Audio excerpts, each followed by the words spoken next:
โอ้ยเป็นอะไรเมื่อนี้อันคือเก่ามาเด้อกินข้าวแรง กินข้าวแรงมีอย่างแด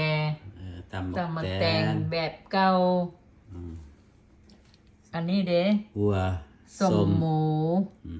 สมหมูปิ้งอัวปิ้งอันนี้ ตัวดักแด้ ดักแด้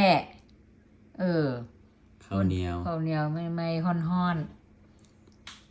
อันนี้ตำมักแตงกับอันก่อยเยี่ยแล้วกับเพิ่นกับหู้แล้วเนาะอันนี้อันสมหมูนี่กะสมหมูปิ้งกับแหนมจัวเหนือง